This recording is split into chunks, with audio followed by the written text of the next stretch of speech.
taking time for it. So if that is a reflection on the stand of the state, then that's a very sorry state. In fact, we have initiated the inquiry, and the inquiry report has directed. We've already told you, having taken time to file a counter, you don't even bother to do that. You don't even bother to turn up in the morning session when the case is called. So if this is reflective of the stand of the state, then perhaps maybe Mr. Singhvi, it's better that you appear for the state. Because I appear in this. We request Mr. Avishkar Singhvi to appear for the state of Karnataka in this matter and file a counter affidavit within 2 weeks. File a counter, please. All 5 witnesses have all been mysteriously they're all dead.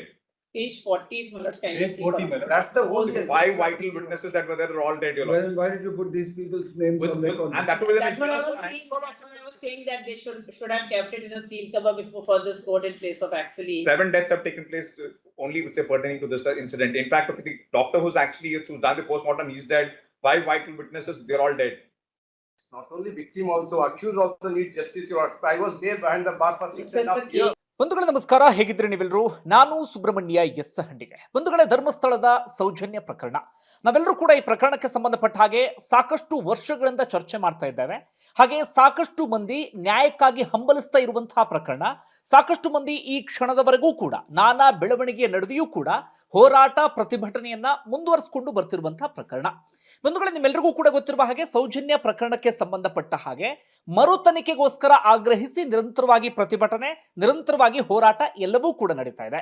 ಅಂತಿಮವಾಗಿ ಈ ಪ್ರಕರಣ ಎಲ್ಲಿಗೆ ಬಂತು ಅಂದ್ರೆ supreme court ಪೀಠದ ಮುಂದೆ ಬಂದಿತ್ತು, ಅಥವಾ ಸುಪ್ರೀಂ ಕೋರ್ಟ್ಗೆ ಬಂದಿತ್ತು. ಆ ಪ್ರಕಾರವಾಗಿ ನಿನ್ನೆ ಅರ್ಜಿ ವಿಚಾರಣೆ ಇತ್ತು. ನಿನ್ನೆ ಅರ್ಜಿ ವಿಚಾರಣೆಯ ಸಂದರ್ಭದಲ್ಲಿ ಸಾಕಷ್ಟು ಪ್ರಮುಖ ಬೆಳವಣಿಗೆ ಆಗಿದೆ. ಒಂದು ರೀತಿಯಲ್ಲಿ ಈ ಪ್ರಕರಣಕ್ಕೆ ದೊಡ್ಡ ತಿರುವು ಕೊಡುವಂತಹ ಬೆಳವಣಿಗೆ ಎಲ್ಲವೂ ಕೂಡ ಆಗಿದೆ. ಯಾಕಂದ್ರೆ ತುಂಬಾ ಮಂದಿ ಇದರಲ್ಲಿ ಭರವಸೆಯನ್ನ ಕಳ್ಕೊಂಡು ಬಿಟ್ಟಿದ್ರು. ಯಾರ್ಯಾರು ನಿಜವಾಗ್ಲೂ ನ್ಯಾಯ ಬೇಕು ಅಂತ ಹಂಬಲಿಸ್ತಾ ಇದ್ರು ಅಂತಹ ಸಾಕಷ್ಟು ಮಂದಿ ಭರವಸೆಯನ್ನ ಕಳ್ಕೊಂಡು ಬಿಟ್ಟಿದ್ರು. ಇದನ್ನ ಮರು ತನಿಖೆ ಆಗಲ್ಲ, ಇದರಲ್ಲಿ ನ್ಯಾಯ ಸಿಗೋದು ಅನುಮಾನ, ಇದರಲ್ಲಿ ನಮಗೊಂದು ಸ್ಪಷ್ಟವಾಗಿ ಏನಾಗಿದೆ ಅನ್ನುವಂಥ ಚಿತ್ರಣ ಸಿಗೋ ಡೌಟ್ ಎನ್ನುವ ರೀತಿಯಲ್ಲಿ ಅಂದ್ಕೊಂಡಿದ್ರು.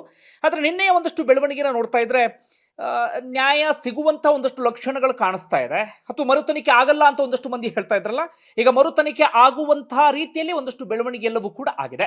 ಪ್ರಮುಖವಾಗಿ ನಿನ್ನೆ ಸುಪ್ರೀಂ ಕೋರ್ಟ್ ರಾಜ್ಯ ಸರ್ಕಾರವನ್ನ ಹಿಗ್ಗಾಮುಗ್ಗ ತರಾಟೆಗೆ ತೆಗೆದುಕೊಂಡಿದೆ. ಈ ಪ್ರಕರಣಕ್ಕೆ ಸಂಬಂಧಪಟ್ಟ ಹಾಗೆ ನಮ್ಮ ರಾಜ್ಯ ಸರ್ಕಾರದ ನಿರಾಸಕ್ತಿಯನ್ನ ಅಥವಾ ರಾಜ್ಯ ಸರ್ಕಾರ ಯಾವುದೇ ಆಸಕ್ತಿಯನ್ನು ಕೂಡ ವಹಿಸದೇ ಇರೋದನ್ನ ಸುಪ್ರೀಂ ಕೋರ್ಟ್ ಎತ್ತಿ ಹಿಡಿಯುವಂತ ಕೆಲಸವನ್ನ ಮಾಡಿದೆ. ನಮ್ಮ ರಾಜ್ಯ ಸರ್ಕಾರ ಯಾಕೆ ಹಿಂಗ ಮಾಡ್ತಿದೆ ಅರ್ಥ ಆಗ್ತಿಲ್ಲ. ಯಾಕೆ ಈ ಪರಿಯಾದಂಥ ನಿರಾಸಕ್ತಿ, ಯಾಕೆ, ಏನು ಅವ್ರ ಮನಸ್ಸಲ್ಲಿದೆ, ಯಾವುದು ಕೂಡ ನಮಗೆ ಅರ್ಥ ಆಗ್ತಿಲ್ಲ. ಆದರೆ ಸುಪ್ರೀಂ ಕೋರ್ಟ್ ಈ ವಿಚಾರಕ್ಕೆ ಸಂಬಂಧಪಟ್ಟ ಹಾಗೆ ಹಿಗ್ಗಾಮುಗ್ಗ ತರಾಟೆಗೆ ತೆಗೆದುಕೊಂಡಿದೆ. ಮತ್ತೊಂದು, ಈ ಪ್ರಕರಣಕ್ಕೆ ಸಂಬಂಧಪಟ್ಟ ಹಾಗೆ ಸಾಕ್ಷಿಗಳು ಯಾರಿದ್ದಾರೆ ಅವರಿಗೆ ರಕ್ಷಣೆಯನ್ನ ಕೊಡಬೇಕು ಅಂತ ಹೇಳಿ ರಾಜ್ಯ ಸರ್ಕಾರಕ್ಕೆ ಇದೀಗ ಸೂಚನೆಯನ್ನ ಕೊಟ್ಟಿದೆ. ಅಂದ್ರೆ ಸೌಜನ್ಯ ಪ್ರಕರಣಕ್ಕೆ ಸಂಬಂಧಪಟ್ಟ ಹಾಗೆ ಪ್ರಪ್ರಥಮ ಬಾರಿಗೆ ವಿಟ್ನೆಸ್ಗಳು ಯಾರಿದ್ದಾರೋ ಅವರಿಗೆ ಇದೀಗ ಪ್ರೊಟೆಕ್ಷನ್ ಸಿಗ್ತಾ ಇದೆ.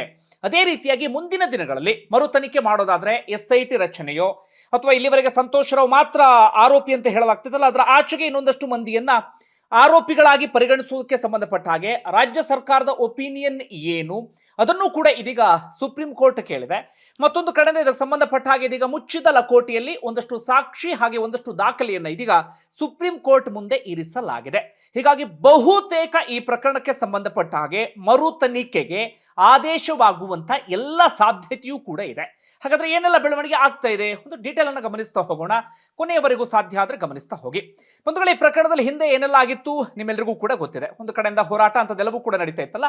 ಕಾನೂನು ರೀತಿಯಲ್ಲಿ ಹೋರಾಟವನ್ನು ನಾವು ಗಮನಿಸ್ತಾ ಹೋಗೋದಾದ್ರೆ ಸೌಜನ್ಯ ಕುಟುಂಬಸ್ಥರು, ಅದೇ ರೀತಿಯಾಗಿ ಆರೋಪಿ ಅಂತ ಗುರುತಿಸಲ್ಪಟ್ಟು ಅದಾದ ಬಳಿಕ ನಿರಪರಾಧಿ ಅಂತ ಹೇಳಿ ಕೋರ್ಟ್ ತೀರ್ಪನ್ನು ಕೊಡ್ತಲ್ಲ ಸಂತೋಷ್ ರಾವ್, ಮತ್ತೊಂದು ಕಡೆಯಿಂದ CBI, ಇವರೆಲ್ಲರೂ ಕೂಡ ಈ ಹಿಂದೆ ಹೈಕೋರ್ಟ್ಗೆ ಹೋಗಿದ್ರು. ಸಂತೋಷ್ ರಾವ್ ಹಾಗೆ ಸೌಜನ್ಯ ಕುಟುಂಬಸ್ಥರ ವಾದ ಏನಾಗಿತ್ತಂದ್ರೆ ಪ್ರಕರಣಕ್ಕೆ ಸಂಬಂಧಪಟ್ಟ ಹಾಗೆ ಮರು ತನಿಖೆ ಆಗಬೇಕು ಅಂತ ಹೇಳಿ. CBIನ ವಾದ ಏನಾಗಿತ್ತಪ್ಪ ಅಂದ್ರೆ ಸಂತೋಷ್ ರಾವೇ ಅಪರಾಧಿ ಎನ್ನುವ ರೀತಿಯಲ್ಲೂ ಕೂಡ ಅವರು ಹೈಕೋರ್ಟ್ಗೆ ಹೋಗಿದ್ರು. ಆದ್ರೆ ಹೈಕೋರ್ಟ್ ಎಲ್ಲಾ ಅರ್ಜಿಯನ್ನ ಕೂಡ ವಜಾಗೊಳಿಸಿತ್ತು. ಹೀಗಾಗಿ ಕೊನೆಯದಾಗಿ ಇದ್ದಂತ ಆಯ್ಕೆ ಅಂದ್ರೆ ಅದು ಸುಪ್ರೀಂ ಕೋರ್ಟ್. ಸಾಕಷ್ಟು ಮಂದಿ ಹೇಳ್ತಾ ಇದ್ರು ಬರೀ ಬೀದಿ ಹೋರಾಟವನ್ನ ಮಾಡಿ ಏನು ಪ್ರಯೋಜನ, ಕೋರ್ಟ್ಗೆ ಹೋಗ್ಬೇಕು, ಇವರು ಕೋರ್ಟ್ಗೆ ಹೋಗ್ಬೇಕು ಅಂತ. ಆದ್ರೆ ಅಷ್ಟು ಸುಲಭ ಆಗಿರ್ಲಿಲ್ಲ ಕೋರ್ಟ್ಗೆ ಹೋಗೋದು. ಯಾಕಂದ್ರೆ ಸುಪ್ರೀಂ ಕೋರ್ಟ್ಗೆ ಹೋಗೋದಕ್ಕೆ ಸರಿಯಾದಂತ ದಾಖಲೆಗಳನ್ನು ಸಂಗ್ರಹಿಸಬೇಕಾಗಿತ್ತು, ಸರಿಯಾದ ರೀತಿಯಲ್ಲಿ ಒಂದು ಸಿದ್ಧತೆಯನ್ನು ಕೂಡ ಮಾಡ್ಕೊಳ್ಬೇಕಾಗಿತ್ತು. ಯಾಕಂದ್ರೆ ಕೊನೆಯದಾಗಿ ಇದ್ದಂತ ಅವಕಾಶ ಅದೊಂದೇ, ಕೊನೆಯ ದಾರಿ ಅಂತ ಹೇಳ್ಕರ್ತೀವಲ್ಲ, ಅದು ಇದ್ದಿದ್ದು ಅದೊಂದೇ. ಸುಪ್ರೀಂ ಕೋರ್ಟ್ ಅಲ್ಲೆಲ್ಲ ಮುಗೀತು ಅಂದ್ರೆ ಆಲ್ಮೋಸ್ಟ್ ಮುಗ್ದ ಹಾಗೆ. ಇದರಲ್ಲಿ ಅದರ ಡೋರ್ ಕಂಪ್ಲೀಟ್ ಆಗಿ ಕ್ಲೋಸ್ ಆಗಿಬಿಡ್ತಾ ಇತ್ತು. ಹೀಗಾಗಿ ಸುಪ್ರೀಂ ಕೋರ್ಟ್ ಆಯ್ಕೆ ಮಾತ್ರ ಇತ್ತು. ಹೀಗಾಗಿ ಅದಕ್ಕೆ ಬೇಕಾದ ರೀತಿಯಲ್ಲಿ ಒಂದಷ್ಟು ತಯಾರಿ ಎಲ್ಲವನ್ನೂ ಕೂಡ ಮಾಡಿಕೊಳ್ಳಲಾಗ್ತಿತ್ತು. ಇನ್ನೊಂದು ಕಡೆಯಿಂದ ಏನೆಲ್ಲ ಬೆಳವಣಿಗೆ ಆಯಿತು ನೀವೆಲ್ಲರೂ ಕೂಡ ಗಮನಿಸಿದ್ದೀರಿ. SIT ರಚನೆ ಆಯಿತು, ಅದಕ್ಕೆ ಸಂಬಂಧಪಟ್ಟ ಹಾಗೆ ಈಗಲೂ ಕೂಡ ವಾದ ಪ್ರತಿವಾದ ಅಂಥದ್ದೆಲ್ಲವೂ ಕೂಡ ನಡೀತಾ ಇದೆ. ಅದನ್ನು ಸ್ವಲ್ಪ ಬದಿಗಿರಿಸೋಣ. ನಾನು ಪರ್ಟಿಕ್ಯುಲರ್ ಆಗಿ ಸೌಜನ್ಯ ಪ್ರಕರಣಕ್ಕೆ ಸಂಬಂಧಪಟ್ಟ ಹಾಗೆ ಮಾತ್ರ ಮಾತಾಡ್ತಾ ಹೋಗ್ತೇನೆ. ಓಕೆ, ಇಷ್ಟ ಆಗಿತ್ತಾ? ಹೈಕೋರ್ಟ್ನಲ್ಲಿ ವಜಾ ಆಗಿತ್ತಾ? ಅದಾದ ಬಳಿಕ ಸುಪ್ರೀಂ ಕೋರ್ಟ್ ಮೊರೆ ಹೋಗಿದ್ರು ಸೌಜನ್ಯ ಕುಟುಂಬಸ್ಥರು. ಪ್ರಮುಖವಾಗಿ ಸೌಜನ್ಯ ತಾಯಿ ಮರು ತನಿಖೆಯನ್ನ ಕೋರಿ ಅರ್ಜಿಯನ್ನ ಸಲ್ಲಿಸಿದ್ದರು. ಸಂತೋಷ್ ರಾವ್ ಪರವಾಗಿಯೂ ಕೂಡ ಅರ್ಜಿಯನ್ನ ಸಲ್ಲಿಸಲಾಗಿತ್ತು ಸುಪ್ರೀಂ ಕೋರ್ಟ್ಗೆ. ಇಷ್ಟು ಆಗಿತ್ತಾ? ಸುಪ್ರೀಂ ಕೋರ್ಟ್ ಏನ್ ಮಾಡಿತ್ತು, ಹಿಂದೆ ಅರ್ಜಿಯನ್ನ ಪರಿಗಣಿಸಿತ್ತು. ಅಂದ್ರೆ ಈ ಅರ್ಜಿಯಲ್ಲಿ ಒಂದು ತೂಕ ಇದೆ ಅಥವಾ ಅರ್ಜಿಯಲ್ಲಿ ಅರ್ಥ ಇದೆ ಅಂತ ಹೇಳಿ ಪರಿಗಣಿಸಿತ್ತು. ಈ ಮೂಲಕ ಸೌಜನ್ಯ ಹೋರಾಟಗಾರರಿಗೆ ಅಥವಾ ನ್ಯಾಯವನ್ನ ಹಂಬಲಿಸ್ತಿರುವಂತವರಿಗೆ ಪ್ರಪ್ರಥಮ ನ್ಯಾಯ ಸಿಕ್ಕಂಗಾಗಿತ್ತು. ಅಷ್ಟು ಮಾತ್ರ ಅಲ್ಲ, ಏನ್ ಮಾಡಿತ್ತು ಕೋರ್ಟ್ ಅಂದ್ರೆ ರಾಜ್ಯ ಸರ್ಕಾರಕ್ಕೆ ಅದೇ ರೀತಿಯಾಗಿ CBIಗೂ ಕೂಡ ನೋಟಿಸ್ ಅನ್ನ ಸರ್ವ್ ಮಾಡಿತ್ತು. ಜೊತೆಗೆ ನಿನ್ನೆ ದಿನಾಂಕವನ್ನ ನಿಗದಿಪಡಿಸಿತ್ತು. ಅದೇ ಪ್ರಕಾರವಾಗಿ ನಿನ್ನೆ ಅರ್ಜಿ ವಿಚಾರಣೆಗೆ ಬಂತು. ಆದ್ರೆ ಇಲ್ಲಿ CBI ಹಾಗೆ ರಾಜ್ಯ ಸರ್ಕಾರದ ನಿರಾಸಕ್ತಿ ನೋಡಿ. ಇಲ್ಲಿ ಅವರು ಮಾತನಾಡೋದು ಒಂದು ರೀತಿಯಲ್ಲಿ, ನಿಜವಾಗ್ಲೂ ನ್ಯಾಯ ಸಿಗಬೇಕು ಅಂದಾಗ ಅವರು ತಮ್ಮನ್ನು ತಾವು ತೋರಿಸ್ಕೊಳ್ಳೋದು ಇನ್ನೊಂದು ರೀತಿಯಲ್ಲಿ. ಇಲ್ಲಿ ಯಾವ್ಯಾವ ರೀತಿಯಲ್ಲಿ ಹೇಳಿಕೆಯನ್ನು ಕೊಟ್ಟಿದ್ರು ನಿಮಗೆಲ್ಲರಿಗೂ ಕೂಡ ಗೊತ್ತಿದೆ. ನಮ್ಮ ರಾಜ್ಯ ಸರ್ಕಾರದ ಪಾತ್ರ ಆಗಿರುವಂಥವ್ರು ಅಥವಾ ಪ್ರಮುಖ ವ್ಯಕ್ತಿಗಳು ಏನೇನು ಹೇಳಿಕೆ ಕೊಟ್ಟಿದ್ರು ನಿಮ್ಮೆಲ್ಲರಿಗೂ ಕೂಡ ಗೊತ್ತೇ ಇದೆ. ಈಗ ಇಲ್ಲೂ ಕೂಡ ನಿರಾಸಕ್ತಿಯನ್ನು ತೋರಿದ್ರು. ಮಾರ್ನಿಂಗ್ ಸೆಷನ್ ಅಲ್ಲಿ ನಿನ್ನೆ ಹಿಯರಿಂಗ್ಗೆ ಬಂದಂಥ ಸಂದರ್ಭದಲ್ಲಿ ರಾಜ್ಯ ಸರ್ಕಾರದ ಪರ ವಕೀಲರೇ ಕಾಣಲಿಲ್ಲ, ಹಾಗೆ CBI ಪರ ವಕೀಲರು ಕೂಡ ಇರಲಿಲ್ಲ. ಅಂದ್ರೆ ಅವರ ನಿರಾಸಕ್ತಿ ಎಂದು ಕಾಣಿಸ್ತಿತ್ತು. ನನಗೆ ಅದೇ ಅರ್ಥ ಆಗ್ತಿಲ್ಲ. ನಾನು ನಿಮಗೆ ಅರ್ಥ ಮಾಡ್ಕೊಳ್ಳಿ ಅಂತ ಹೇಳಿ ಇದನ್ನು ಹೇಳ್ತಾ ಇದ್ದೀನಿ. ನಾನು ನೇರವಾಗಿ ಹೇಳ್ತಾ ಇಲ್ಲ, ಅದನ್ನು ಪರೋಕ್ಷವಾಗಿ ನಿಮಗೆ ಹೇಳ್ತಾ ಇದ್ದೀನಿ. ರಾಜ್ಯ ಸರ್ಕಾರದ ನಿರಾಸಕ್ತಿಗೆ ಸಂಬಂಧಪಟ್ಟ ಹಾಗೆ ರಾಜ್ಯ ಸರ್ಕಾರ ಈ ವಿಚಾರದಲ್ಲಿ ಕೊಂಚವೂ ಆಸಕ್ತಿಯನ್ನು ತೋರದೆ ಇರೋದಕ್ಕೆ ಸಂಬಂಧಪಟ್ಟ ಹಾಗೆ ಇವರೆಲ್ಲರೂ ಒಂದೇ. ಇದ್ರಲ್ಲಿ ನಾವು BJP ಕಾಂಗ್ರೆಸ್ ಮತ್ತೊಂದು ಮಗದು ಅಂತ ಹೇಳಕ್ಕಾಗಲ್ಲ. ಇವರೆಲ್ಲರೂ ಕೂಡ ಒಂದೇ ಈ ಪ್ರಕರಣಕ್ಕೆ ಸಂಬಂಧಪಟ್ಟ ಹಾಗೆ. ಹೀಗಾಗಿ ಅವರು ಸಂಪೂರ್ಣವಾಗಿ ನಿರಾಸಕ್ತಿಯನ್ನ ತೋರಿದ್ದರು. ಹೀಗಾಗಿ ಅವರ ಪರ ವಕೀಲರು ಹಾಜರಾಗಲೇ ಇಲ್ಲ, CBI ಪರ ವಕೀಲರು ಕೂಡ ಹಾಜರಾಗಲಿಲ್ಲ. CBIನವ್ರ ವಾದ ಏನಾಗಿತ್ತು, ಸಂತೋಷ್ ರಾವ್ ಎನ್ನುವಂತ ಮಾತನ್ನು ಹೇಳ್ತಾ ಇದ್ರಲ್ಲ, ಸಂತೋಷ್ ರಾವೇ ಅಂತಾಗಿದ್ರೆ ಅವ್ರಿಗೆ ಪ್ರೂವ್ ಮಾಡೋದಕ್ಕೂ ಕೂಡ ಒಂದು ಅವಕಾಶ ಇತ್ತು. ಆದರೆ CBI ಪರ ವಕೀಲರು ಕೂಡ ಮಾರ್ನಿಂಗ್ ಸೆಷನ್ ಅಲ್ಲಿ ಬಂದಿಲ್ಲ. ಇನ್ನೊಂದು ಕಡೆಯಿಂದ ಸೌಜನ್ಯ ಪರ ವಕೀಲರು ಶೋಭಾ ಗುಪ್ತಾ ಅವರು, ಹಿಂದೆ ಬಿಲ್ಕಿಸ್ ಬಾನು ಪ್ರಕರಣ ಸಾಕಷ್ಟು ಪ್ರಕರಣಗಳನ್ನ ಇದು ಮಾಡಿದಂಥವರು, ಪ್ರಖ್ಯಾತ ವಕೀಲರು, ಅವರು ವಾದವನ್ನ ಮಂಡಿಸಿದ್ರು. ಸಾಕಷ್ಟು ವಿಚಾರಗಳನ್ನು ಅವರು ಪ್ರಸ್ತಾಪವನ್ನ ಮಾಡಿದ್ರು. ಪ್ರಮುಖವಾಗಿ ಜಡ್ಜ್ ಮುಂದೆ ಸೌಜನ್ಯ ಫೋಟೋವನ್ನ ಕೂಡ ಇಟ್ಟರು. ಅದೇ ರೀತಿಯಾಗಿ ಪ್ರಕರಣದ ಏನೇನಾಗಿತ್ತು ಎಲ್ಲವನ್ನು ಕೂಡ ಎಳೆಯಾಗಿ ಬಿಡಿಸಿಡುವಂತ ಕೆಲಸವನ್ನ ಮಾಡಿದ್ರು. ಇದರಲ್ಲಿ ಹಿಂದಿನ ತನಿಖಾಧಿಕಾರಿಗಳು ಏನೇನು ಮಾಡಿದ್ರು ಅದನ್ನು ಕೂಡ ಇಟ್ಟರು. ಯಾವ್ಯಾವ ರೀತಿಯಾಗಿ ತನಿಖೆಯ ವೈಫಲ್ಯ ಆಯಿತು, ಯಾವ ರೀತಿ ಸಾಕ್ಷಿ ನಾಶ ಮಾಡಲಾಯಿತು, ಯಾವ ರೀತಿ ಸಾಕ್ಷಿಯನ್ನು ಸರಿಯಾದ ರೀತಿಯಲ್ಲಿ ಸಂಗ್ರಹಿಸಲಿಲ್ಲ, ಎಲ್ಲವನ್ನು ಕೂಡ ಎಳೆಯಾಗಿ ಬಿಡಿಸಿ ಕೋರ್ಟ್ ಮುಂದೆ ಇಡುವಂತ ಕೆಲಸವನ್ನ ಮಾಡಿದ್ರು. ಅದೇ ರೀತಿಯಾಗಿ ಪ್ರಮುಖವಾಗಿ ಒಂದಷ್ಟು ದಾಖಲಾತಿಗಳನ್ನು ಕೂಡ ಜಡ್ಜ್ ಮುಂದೆ ಪ್ರೆಸೆಂಟ್ ಮಾಡುವಂತ ಕೆಲಸವನ್ನು ಕೂಡ ಮಾಡಿದ್ರು. ಹಾಗೆ ಅಕ್ವಿಟಲ್ ಕಮಿಟಿ ರಚನೆಗೆ ಹಿಂದೆ ಟ್ರಯಲ್ ಕೋರ್ಟ್ ಏನು ಸೂಚನೆಯನ್ನು ಕೊಟ್ಟಿತ್ತು, ಅದರ ಅಕ್ವಿಟಲ್ ಕಮಿಟಿಗೆ ಸಂಬಂಧಪಟ್ಟ ಹಾಗೆ ಏನೇನು ನಿರಾಸಕ್ತಿಯನ್ನು ತೋರಿದ್ರು ಅದನ್ನು ಕೂಡ ಜಡ್ಜ್ ಮುಂದೆ ಇಡುವಂತ ಕೆಲಸವನ್ನ ಮಾಡಿದ್ರು. ಅದಾದ ಬಳಿಕ ಸುಪ್ರೀಂ ಕೋರ್ಟ್ ನ್ಯಾಯಾಧೀಶರು ಒಂದಷ್ಟು ವಿಚಾರಗಳನ್ನು ಪ್ರಸ್ತಾಪ ಮಾಡ್ತಾ ಹೋಗ್ತಾರೆ. ಪ್ರಮುಖವಾಗಿ ನ್ಯಾಯಮೂರ್ತಿಗಳಾಗಿರುವಂತಹ ಸಂಜಯ್ ಕುಮಾರ್ ಹಾಗೆ ವಿನೋದ್ ಚಂದ್ರನ್ ಅವರ ಪೀಠದ ಮುಂದೆ ಈ ಪ್ರಕರಣ ಬಂದಿತ್ತು. ಪ್ರಮುಖವಾಗಿ ಅವ್ರು ಏನ್ ಮಾಡ್ತಾರೆ ಅಂದ್ರೆ ರಾಜ್ಯ ಸರ್ಕಾರವನ್ನ ಹಿಗ್ಗಾಮುಗ್ಗ ತರಾಟೆಗೆ ತೆಗೆದುಕೊಳ್ತಾರೆ. ನಿಮಗೆ ಈ ಪ್ರಕರಣಕ್ಕೆ ಸಂಬಂಧಪಟ್ಟ ಹಾಗೆ ಉತ್ತರ ಕೊಡೋದಕ್ಕೆ ಸಾಕಷ್ಟು ಕಾಲಾವಕಾಶವನ್ನ ಕೊಟ್ಟಿದ್ವಿ, ಅಂದ್ರೆ ಹಿಂದೆ ನೋಟಿಸ್ ಕೊಟ್ಟು ಸಾಕಷ್ಟು ಟೈಮ್ ಅನ್ನ ಕೊಟ್ಟಿದ್ವಿ, ಆದ್ರೆ ನೀವು ಇಲ್ಲಿವರೆಗೂ ಕೂಡ ಅದಕ್ಕೆ ಸಂಬಂಧಪಟ್ಟ ಹಾಗೆ ಪ್ರತಿಕ್ರಿಯೆಯನ್ನು ತೋರಿಲ್ಲ. ಇಷ್ಟು ಗಂಭೀರವಾದಂತ ಪ್ರಕರಣ ಇದು, ಸೀರಿಯಸ್ ಇಶ್ಯೂ ಇದು. ಇಲ್ಲಿ ಹೆಂಗೆ ಸಾಕ್ಷಿ ನಾಶವನ್ನ ಮಾಡಲಾಗಿದೆ, ಹೆಂಗೆ ಪ್ರಕರಣದ ದಿಕ್ ತಪ್ಪಿಸಲಾಗಿದೆ, ಎಲ್ಲವೂ ಕೂಡ ನಮ್ಮ ಕಣ್ಣು ಮುಂದಿದೆ.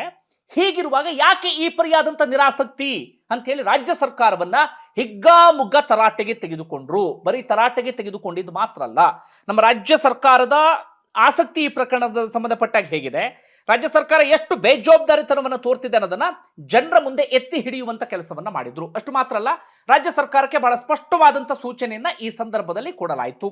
ಏನೇನು, ಮುಂದೆ ಇದು ಮರುತನಿಖೆ ಅಂತ ಹಂತಕ್ಕೆ ಹೋದ್ರೆ, ಈಗಾಗಲೇ CID ತನಿಖೆ ಆಗಿದೆ, CBI ತನಿಖೆ ಆಗಿದೆ, ಮರುತನಿಖೆ ಎನ್ನುವಂತ ಹಂತಕ್ಕೆ ಹೋದರೆ SIT ಯನ್ನು ರಚಿಸಬಹುದೇ, ಇದಕ್ಕೆ ಸಂಬಂಧಪಟ್ಟ ಹಾಗೆ ನಿಮ್ಮ ನಿಲುವು ಏನು?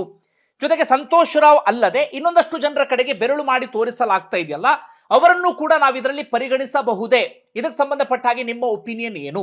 ಹಿಂದೆ ಆದಂತ ತನಿಖೆಗೆ ಸಂಬಂಧಪಟ್ಟ ಹಾಗೆ ಮುಂದೆ ಏನು ಮಾಡಬಹುದು ಅನ್ನೋದಕ್ಕೆ ಸಂಬಂಧಪಟ್ಟ ಹಾಗೆ ನಿಮ್ಮ ಒಪಿನಿಯನ್ ನಮಗೆ ಬೇಕಾಗಿದೆ. ಇದಕ್ಕೆ ಸಂಬಂಧಪಟ್ಟ ಹಾಗೆ 2 ವಾರಗಳಲ್ಲಿ ಲಿಖಿತ ರೂಪದಲ್ಲಿ ಅಫಿಡವಿಟ್ ಅಥವಾ ಪ್ರಮಾಣ ಪತ್ರವನ್ನ ಸಲ್ಲಿಸಿ ಅಂತ ಹೇಳಿ ಸ್ಪಷ್ಟವಾಗಿ ಇದೀಗ ರಾಜ್ಯ ಸರ್ಕಾರಕ್ಕೆ ಸೂಚನೆಯನ್ನ ಕೊಡಲಾಗಿದೆ.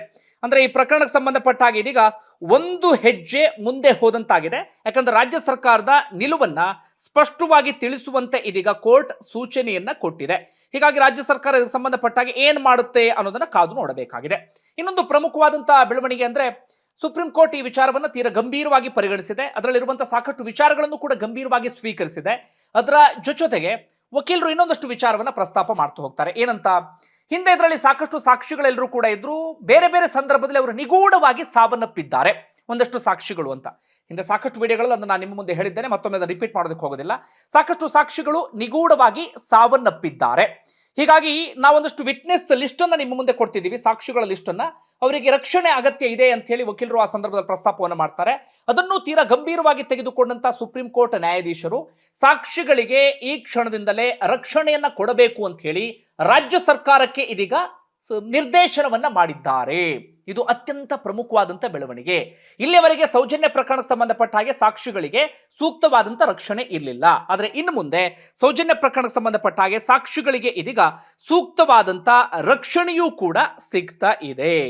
ಹೀಗಾಗಿ ಕುತೂಹಲ ಮೂಡಿದೆ ಮುಂದೇನು ಅಂತ ಹೇಳಿ. ಅದೇ ರೀತಿಯಾಗಿ ಕೇಳ್ತಾರೆ ಅವರು, ಈಗ ಮರುತನಿಕೆ ಅಂತ ಆದ್ರೆ ಏನು, ಈಗ ಸಾಕ್ಷಿಗಳು ಅಥವಾ ಅಂತದ್ದು ಏನಿದೆ, ಏನು ಮಾಡೋ ಅಂತ ಅವಕಾಶ ಇದೆ ಅಂತ ಹೇಳಿ. ಆಗ ವಕೀಲರು ಹೇಳ್ತಾರೆ, ಸೌಜನ್ಯಗೆ ಸಂಬಂಧಪಟ್ಟಂತ ಒಂದಷ್ಟು ವಸ್ತುಗಳನ್ನ ಇಂದಿಗೂ ಕೂಡ ಸಂಗ್ರಹಿಸಿ ಇಡಲಾಗಿದೆ. ಹಾಗೆ DNA ಕೂಡ ಇದ್ದೇ ಇರುತ್ತೆ. ಹೀಗಾಗಿ DNA ಟೆಸ್ಟ್ ಅಂತದೆಲ್ಲವನ್ನೂ ಕೂಡ ಮಾಡ್ತು ಅಂತಾದ್ರೆ ನಮಗೆ ಇದಕ್ಕೆ ಸಂಬಂಧಪಟ್ಟ ಒಂದಷ್ಟು ಲೀಡ್ ಸಿಗುವಂತ ಸಾಧ್ಯತೆ ಇದೆ ಎನ್ನುವಂತ ರೀತಿಯಲ್ಲೂ ಕೂಡ ಅವರು ಪ್ರಸ್ತಾಪವನ್ನ ಮಾಡಿದ್ರು. ಇಷ್ಟೆಲ್ಲ ಆಯ್ತು. ಈಗ ಮುಂದಿನ ದಿನಾಂಕವನ್ನ ಜುಲೈ 14ನೇ ತಾರೀಕಿಗೆ ನೀಡಲಾಗಿದೆ. ಅಂದ್ರೆ ಮುಂದೆ ಏನು ಅಂತ ನಾವು ಗಮನಿಸ್ತಾ ಹೋಗೋದಾದ್ರೆ, ಈಗ CBI ಹಾಗೆ ರಾಜ್ಯ ಸರ್ಕಾರ ಅವರೀಗ ಲಿಖಿತ ರೂಪದಲ್ಲಿ ಅಫಿಡವಿಟ್ ಅನ್ನ ಸಲ್ಲಿಕೆ ಮಾಡಬೇಕಾಗತ್ತೆ. ಅಂದ್ರೆ ತಮ್ಮ ನಿಲುವು ಏನು ಅನ್ನೋದರ ಸಂಬಂಧಪಟ್ಟ ಹಾಗೆ ಈಗ ನಮಗೆ ಗೊತ್ತಾಗುತ್ತೆ ರಾಜ್ಯ ಸರ್ಕಾರ ಮರು ತನಿಖೆಗೆ ಸಂಬಂಧಪಟ್ಟ ಒಪ್ಪಿಗೆಯನ್ನು ಸೂಚಿಸುತ್ತಾ ಇಲ್ವಾ ಅನ್ನೋದ್ರ ಕುರಿತಾಗಿ. ಮರು ತನಿಖೆಗೆ ಒಪ್ಪಿಗೆಯನ್ನು ಸೂಚಿಸಿಲ್ಲ ಅಂತಾದ್ರೆ ಅವ್ರ ಹಿಡನ್ ಅಜೆಂಡಾ ಬೇರೆ ಏನೋ ಇದೋ ಅಂತ ಅನ್ಸುತ್ತೆ.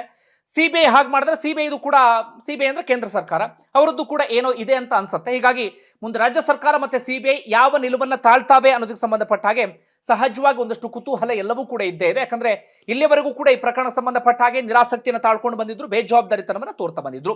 ಹಾಗಾದ್ರೆ ಮುಂದೆ ಏನಾಗಬಹುದು ಇದನ್ನ ನೋಡ್ತಾ ಇದ್ರೆ ಈ ಪ್ರಕರಣದಲ್ಲಿ ತುಂಬಾ ಒಳ್ಳೊಳ್ಳೆ ಬೆಳವಣಿಗೆ ಆಗ್ತಾ ಇದೆ. ಒಂದು, ಸುಪ್ರೀಂ ಕೋರ್ಟ್ ಅರ್ಜಿಯನ್ನ ಸ್ವೀಕರಿಸಿದ್ದು, ಅದಾದ ಬಳಿಕ ರಾಜ್ಯ ಸರ್ಕಾರ ಮತ್ತೆ CBIಗೆ ನೋಟಿಸ್ ಅನ್ನ ಕೊಟ್ಟಿದ್ದು, ಅದಾದ ಬಳಿಕ ಈಗ ಸಾಕ್ಷಿಗಳಿಗೆ ರಕ್ಷಣೆಯನ್ನ ನೀಡುವಂತೆ ನಿರ್ದೇಶನವನ್ನು ನೀಡಿದ್ದು, ರಾಜ್ಯ ಸರ್ಕಾರಕ್ಕೆ ತರಾಟೆಗೆ ತೆಗೆದುಕೊಂಡಿದ್ದು, ಹಾಗೆ ಇದು ಅತ್ಯಂತ ಗಂಭೀರವಾದಂತಹ ಪ್ರಕರಣ ಅಂತ ಹೇಳಿ ಸುಪ್ರೀಂ ಕೋರ್ಟ್ ಹೇಳಿದ್ದು, ಹಾಗೆ ಬೇರೆ ಆರೋಪಿಗಳನ್ನು ಪರಿಗಣಿಸಬಹುದಾ ಅಂತ ಹೇಳಿ ಸುಪ್ರೀಂ ಕೋರ್ಟ್ ಹೇಳ್ತಾ ಇರೋದು, ಇದೆಲ್ಲವನ್ನು ಕೂಡ ಗಮನಿಸ್ತಾ ಇದ್ರೆ ಬಹುತೇಕ ಮರು ತನಿಖೆಗೆ ಸೂಚನೆಯನ್ನ ಕೊಡುವಂತ ಸಾಧ್ಯತೆ ಇದೆ.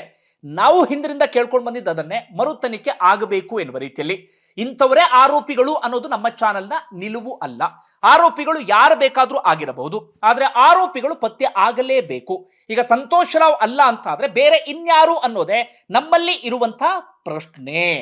ಅದಕ್ಕೆ ಹೇಳ್ತಾ ಇದ್ದು ಮರು ತನಿಖೆ ಆಗಬೇಕು. ಮರು ತನಿಖೆ ಆದ್ರೆ ಏನೋ ಒಂದು ಗೊತ್ತಾಗತ್ತೆ, ಅವರ ಇವರ ಇನ್ನೊಬ್ಬರ ಏನು ಎತ್ತ ಅಂತ ಹೇಳಿ. ಹೀಗಾಗಿ ಮರು ತನಿಖೆ ಸರಿಯಾದಂತ ಸಂಸ್ಥೆ ಮೂಲಕ ಆಗಬೇಕಾಗತ್ತೆ. ಹೀಗಾಗಿ ನೆಕ್ಸ್ಟ್ ಹಿಯರಿಂಗ್ ವರೆಗೂ ಕೂಡ ಕಾದ್ ನೋಡೋಣ ಏನಾಗುತ್ತೆ ಎನ್ನುವ ರೀತಿಯಲ್ಲಿ. ನಿಮ್ಗೆ ಏನಿಸ್ತಾ ಕಮೆಂಟ್ ಬಾಕ್ಸ್ ಅಲ್ಲಿ ಮೆನ್ಷನ್ ಮಾಡಿ. ಧನ್ಯವಾದ.